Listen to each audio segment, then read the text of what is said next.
जादूगर। बहुत पुरानी बात है।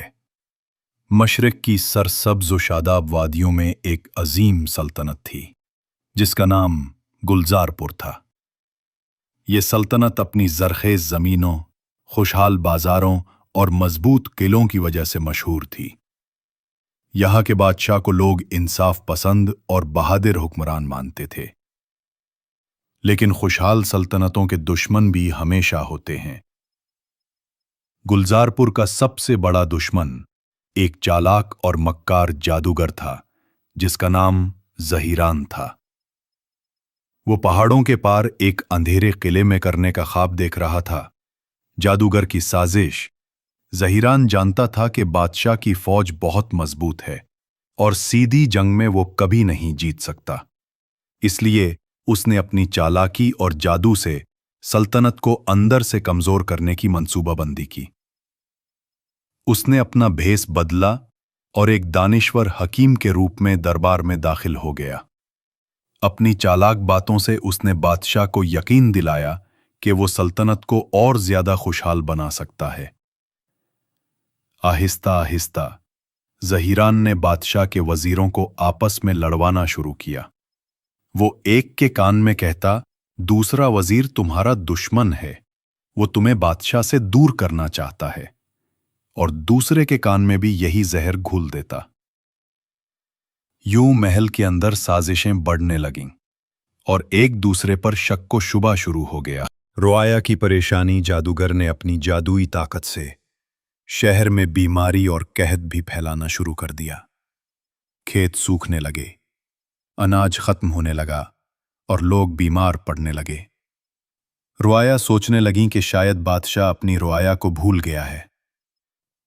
बादशाह बहुत परेशान था। उसे समझ नहीं आ रही थी कि सल्तनत में अचानक इतनी मुसीबतें क्यों आ गईं। शहजादे की अक्ल। बादशाह का एक ही बेटा था, शहजादा आरिफ। वो ज़हीन, नेकदिल और बहादुर था।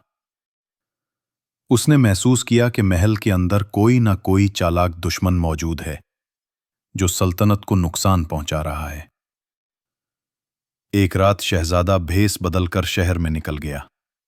उसने देखा कि लोग भूखे हैं और अनाज जखीरा करके बेचा जा रहा है। जब उसने अनाज के गोदाम का पीछा किया तो पता चला कि ये सब जादूगर के आदमी कर रहे हैं। इसी वक्त शहजादे को शक हुआ कि दरबार में मौजूद दानिश्वर हकीम दरअसल जादूगर ही है। असल चेहरा बेनकाब। शहजादा महल वापस आया और बादशाह को सारी हकीकत बताई। पहले बादशाह को यकीन ना आया, मगर फिर शहजादे ने एक मंसूबा बनाया। अगले दिन दरबार में उसने ऐलान किया कि कल रात मुझे ख्वाब में एक इशारा मिला है। जो भी सच्चा है वो कुरान पर हाथ रखकर अपनी वफादारी साबित करेगा। सब वजीरों ने बगैर हिचकिचाहट के कुरान पर हाथ रखा।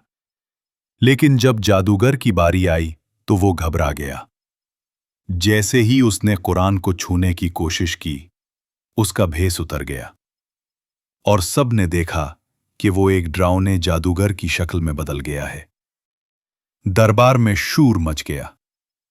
जादूगर ने जादू के जोर पर भागने की कोशिश की, मगर शहजादा आरिफ ने अपनी तलवार से उसके जादुई असा को काट दिया।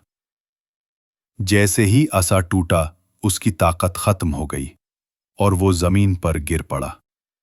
अंजाम जादूगर को कैद में डाल दिया गया और उसके आदमियों को गिरफ्तार कर लिया गया।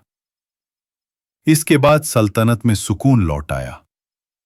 खेत फिर से सरसब्ज होने लगे, बीमारियां खत्म हो गईं और रियाया ने सिक का सांस लिया। बादशाह ने अपने बेटे की अक्ल और बहादुरी देखकर कहा, बेटे, तुमने साबित कर दिया कि असल ताकत सिर्फ तलवार की नहीं बल्कि अक्ल और ईमान की भी है। सबक ये कहानी हमें सिखाती है कि मक्कारी और धोखा वक्ती तौर पर कामयाब हो सकते हैं, मगर सच्चाई, ईमान और अक्ल हमेशा फतह पाते हैं।